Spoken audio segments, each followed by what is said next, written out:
महात्मा फुले वाडा पुणे येथे आहे.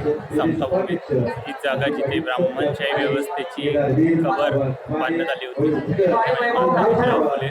आणि इथे आल्यानंतर एक शोकांतिका बघायला मिळाली, जसे कुठली व्यवस्था इथे स्वच्छतेच्या बाबतीत दिसत नाही आहे. आणि स्टार्टिंगला जसं मी इथे एंट्री केली आणि बस कंडक्टरला विचारलं ड्रायव्हरला की महात्मा फुले यांचा वाडा कुठे आहे? तोच मला उलट प्रश्न विचारतो की त्यांचा वाडा कुठे? आणि आणखीन थोडं समोर येत गेलो, विचारत गेलो की महात्मा फुलेंचा वाडा कोणाला माहिती आहे का? जाण्यासाठी कुठला वे आहे किंवा कुठली बस आहे?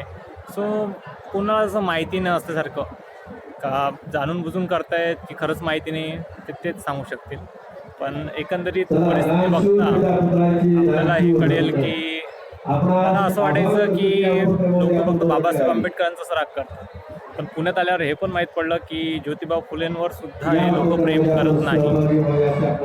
आज ही अवस्था मला बघायला मिळाली आणि इथे कुठल्या स्वच्छतेच्या बाबतीत सुविधा उपलब्ध केल्या गेलेल्या नाही आहे महानगरपालिकेतर्फे. फक्त शो अप